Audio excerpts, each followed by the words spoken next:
Donc, j'ai juste une question. Le groupe jusqu'à présent, le groupe Saoro n'est pas parmi les nominés de la victoire de la musique guinéenne. Le groupe Saoro. Saoro. D'accord. Le groupe Saoro, pour te rappeler, mon frère, a déjà été artiste révélation de l'année. L'année où ils ont fait fort là. Ils étaient parmi les artistes révélations de l'année. Mais malheureusement, ils n'ont pas eu le trophée. Donc, ils ne sont pas mis à côté. C'est le travail, c'est les œuvres musicales majeures. Je pense que peut-être l'année prochaine ou peut-être cette année, on ne sait pas, peut-être qu'ils seront nominés. Mais ils ont déjà été nominés. Où il y a un manager? Ils ont... Ah bah tu n'as pas suivi? Non, je comprends sa question. Bonjour, ici c'est Moussafa, journaliste, mais je vais parler en tant que manager d'artiste. Je suis très content d'attendre déjà parce que c'était ma question. Je viens d'apprendre que c'était mon combat l'année dernière. La conférence aussi s'est posée. Si j'arrive à entendre discuter les ceux qui font partie, je suis vraiment content en tant que manager artiste à Moukana Guinée. Donc ma question, ça serait quoi? Vous allez vous baser sur quoi pour vraiment nominer les acrobates? D'accord. Alors, en général, on va prendre donc la généralité. On fait un sondage. Un sondage qui est fait au niveau des médias. Certains d'entre vous ont déjà été sondés. Au niveau du public, on a un institut de sondage qui s'adresse au public. On prend ce résultat du sondage-là, on met dans un faux commun et on fait un tri. On sort la liste des nominés. C'est-à-dire que ce n'est pas moi qui vais me dire. C'est vraiment le résultat dans son sondage qui nous donne des sélections pour les victoires de la musique. Contrairement par exemple au prix des RFI, qui est un prix parlant, on n'est pas un prix pour parlant. Nous sommes avec des majors, des artistes confirmés. Donc on ne postule pas aux victoires de la musique. C'est les professionnels qui te choisissent, comme en France par exemple, comme les premiers awards aux États-Unis, comme les victoires de la musique en France, comme l'énergie musique awards. Il y a exactement le même mécanisme de sélection.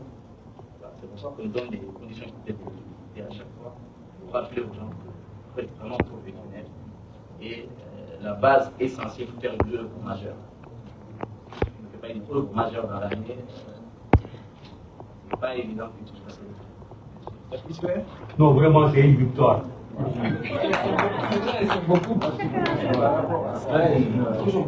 Question.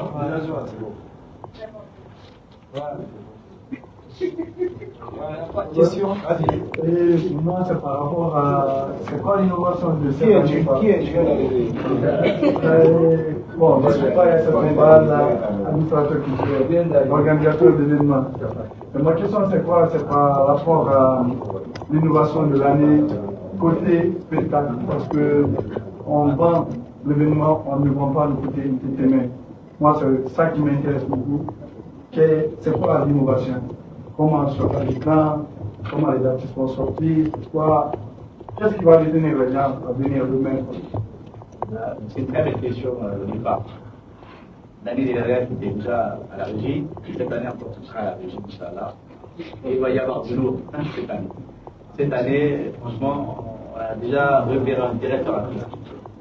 Une direction artistique, franchement, faire tout ça. On travaille avec l'AGS.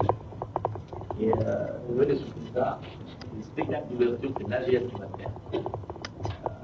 On va nous présenter quelque chose d'inattendu pendant 7 minutes d'ouverture.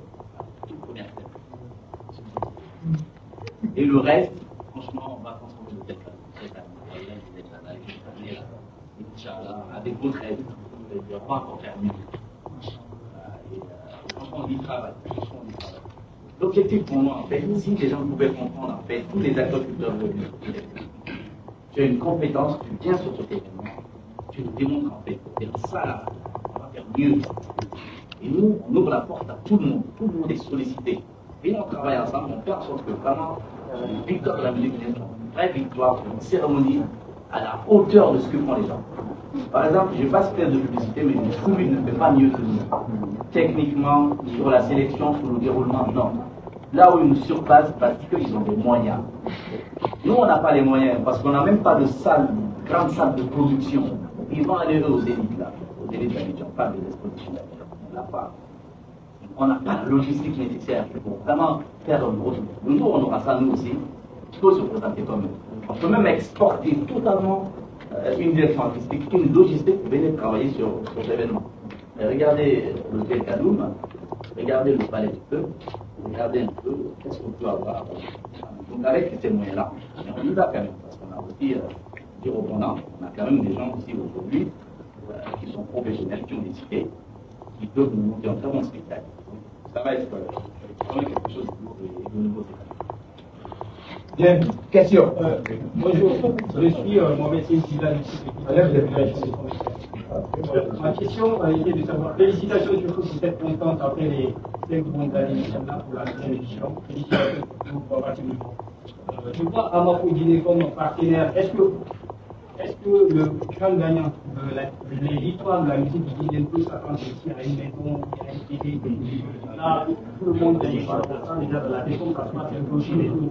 Sachant que les DJ Awards et autres là, ce n'est pas les récompensés en fait. Est-ce qu'on peut s'attendre à une maison avec vos partenaires? Ou bien un beau cadeau. L'idéal pour nous, c'est le gros cadeau pour tout le monde. Donc c'est pour ça qu'on démarque les entreprises. Faites ça, parce que nous, on ne peut pas tout seul. Quand on présente des spectacles, des cadeaux, il faut que l'État donne un peu pour les cadeaux, il faut que les entreprises donnent un peu pour les cadeaux. Les musulmans ne peuvent pas dire ça. Faites clair.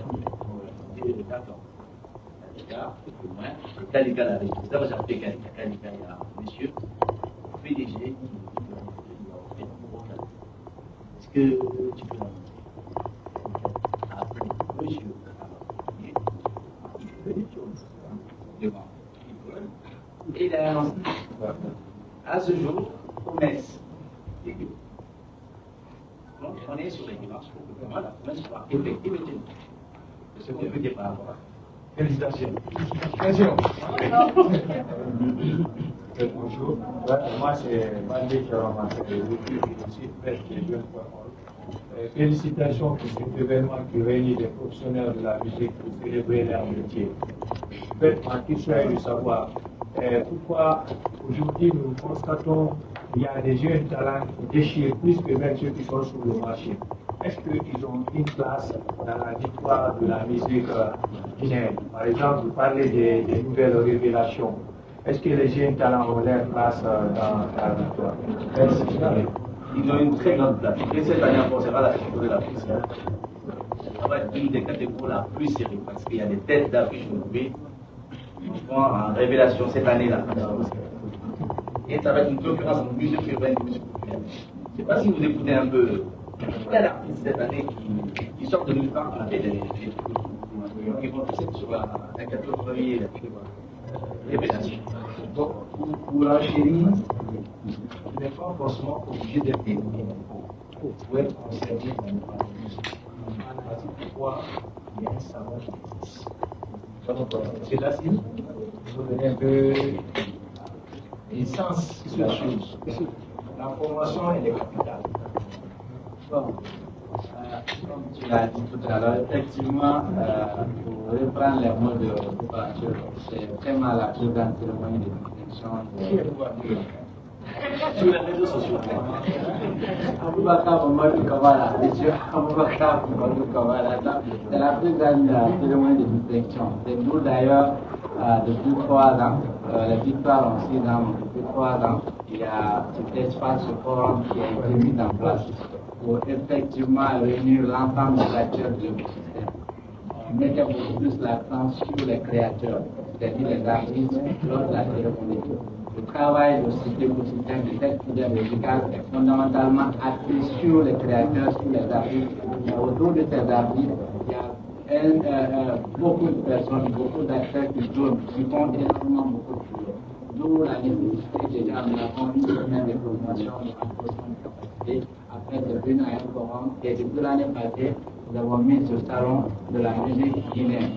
C'est pour réunir l'ensemble des acteurs de l'écosystème. Donc, on fait cet appel à la participation. Dans les 2 jours à venir, nous allons sortir un appel pour les formations, il y aura des formations sur les questions essentielles, parce que la musique évolue. Mais il y a des questions essentielles telles que le droit d'auteur, le statut de l'artiste, tels que le streaming, qui sont des débats qui sont d'actuel et qui sont en perpétuelle mutation. Donc, il y aura des formations, des plateformes comme ça qui vont exister et que les différents professionnels de la musique vont se retrouver et discuter. Il y a des programmes, des panels, il y a des conférences thématiques sur le thème de l'entrée. Depuis l'année passée, nous traitons sur la digitalisation. Je n'ai pas à vous apprendre l'impact des nouvelles technologies de l'information et de la communication en général, mais aussi l'Internet en particulier, qui a réussi à transformer profondément tous les systèmes de production jusqu'au mode de consommation de la musique. Que ce soit au niveau de la diffusion ou les médias, la plupart sont sur le digital.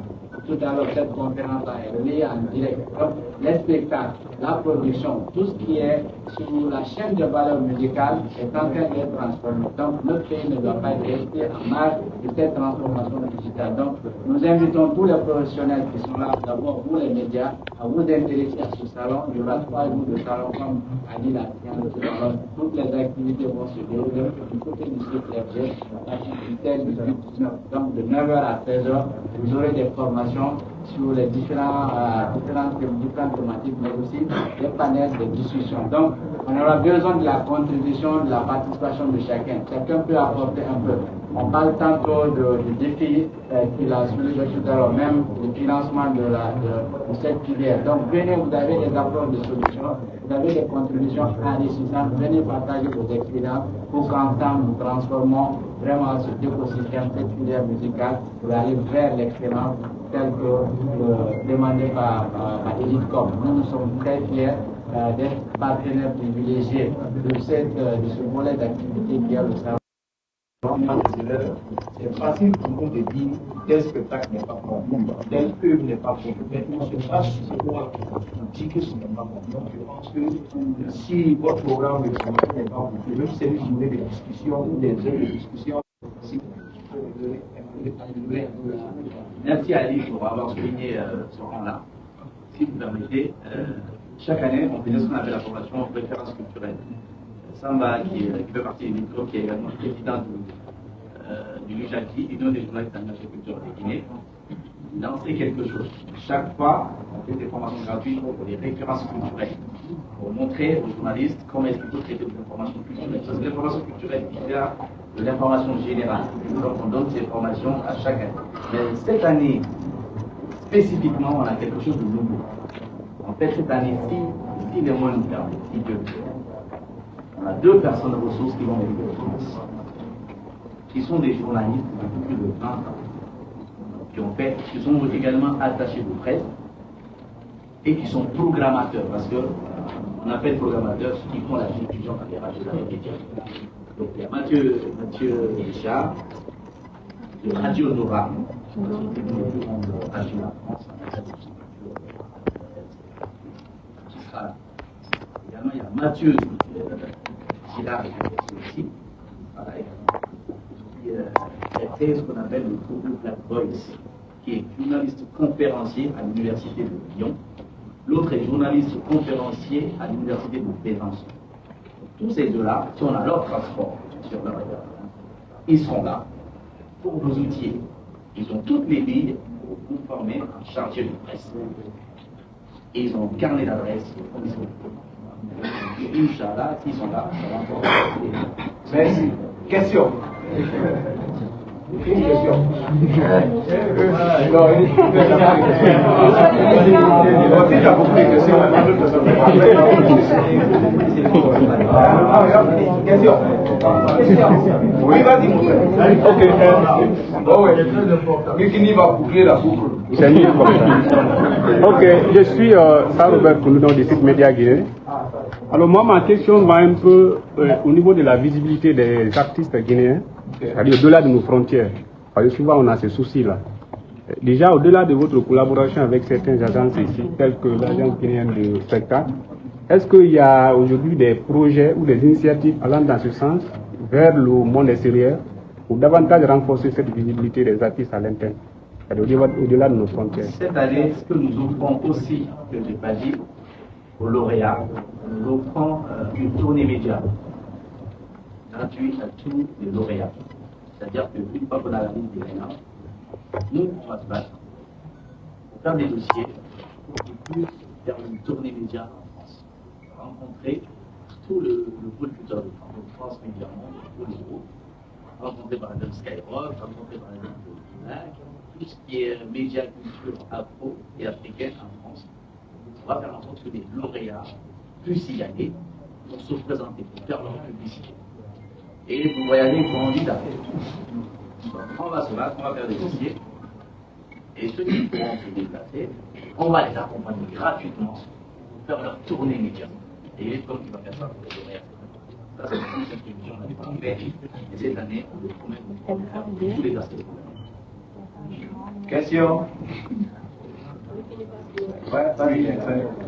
Moi, c'est Conte Ibrahima Khalil de Guinée Afro Music TV. Alors, ma question est de savoir, est-ce que le simple fait qu'une œuvre musicale est pour auteur artiste guinéen est suffisant pour qu'on qualifie de cette musique guinéenne? Si oui, est-ce que ces genres de musique sont également retenus dans les victoires de la musique guinéenne?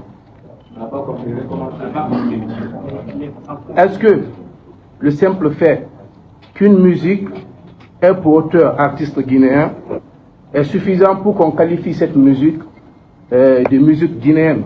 Oui.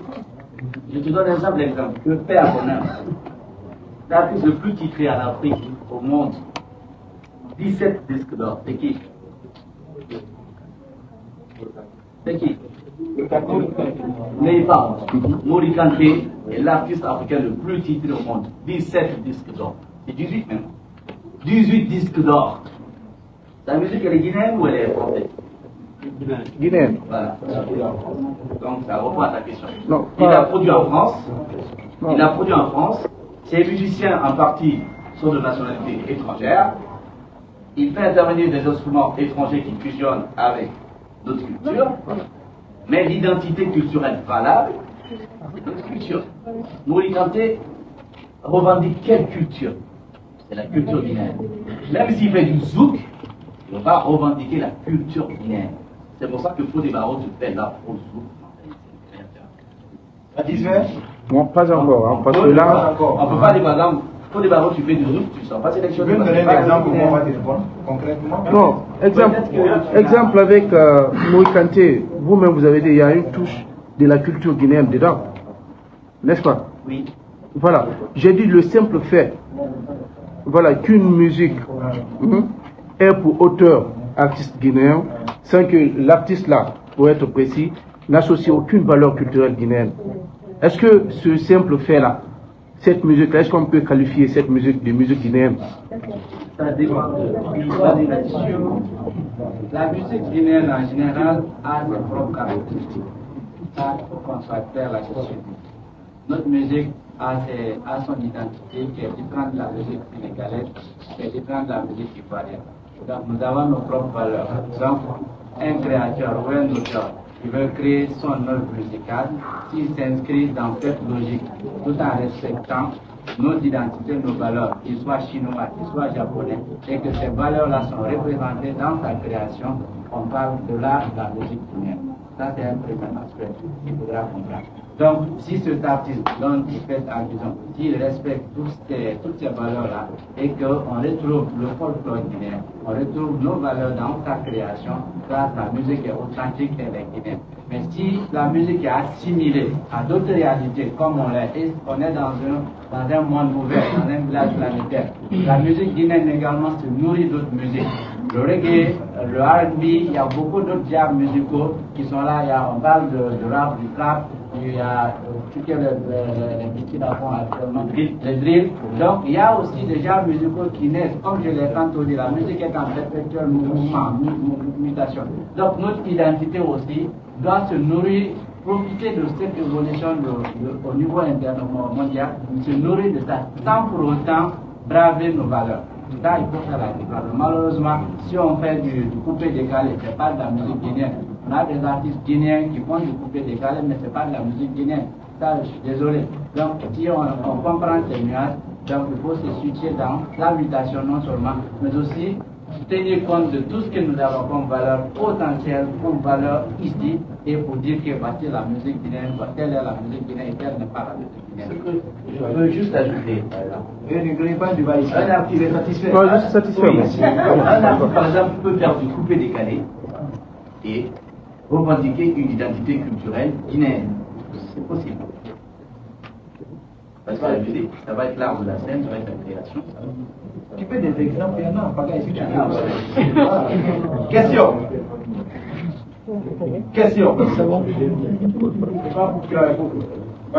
Avant-dernière question, avant de donner la parole à Nadia. Je voudrais savoir, par exemple, en choisissant le meilleur rappeur, est-ce que vous basez sur le fond de l'œuvre ou bien sur. Parce que, les gens sont sans savoir ici qu'il y a les musiques qu'on écoute beaucoup. Mais à la base, il y a rien. Est-ce que vous basez sur le contenu riche ou bien c'est sur l'œuvre qui est plus c'est mon année au début. Ce qu'on va dire, je l'ai dit, c'est l'événement de distinction qui est plus sérieux en République du Guinée. Pourquoi? Il y a un travail de sélection qui est fait en amont, mais avec toutes les rigueurs possibles. Et en plus, il y a un jury, mais je t'ai dit, il y a des compétences dans ce pays-là. Malheureusement, on ne se connaissait pas. Mais dans ce pays, il y a des compétences qui savent déceler du vrai du faux. Donc, on vous dit que toutes vos préoccupations seront prises en compte. C'est que lors du jour d'aller voir les nominés, voir jusqu'à celui qui a remporté le trophée, on en reparlera si vous voulez. Mais je pense que c'est un travail sérieux qui s'est fait et je pense que tout cela pris en compte. Chaque catégorie, c'est la minutieusement bien. En fait, je ne parle pas de moi. Non, c'est vous. Juste une réponse que je vous ai donnée. Comme il y a les gens dans le quartier, eux, ils se basent seulement sur la musique. C'est normal, vous savez, c'est pas un événement de quartier, c'est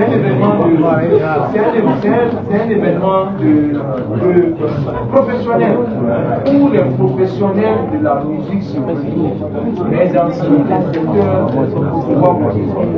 vous n'êtes pas dans la chambre, mais vous ne savez pas ce que c'est.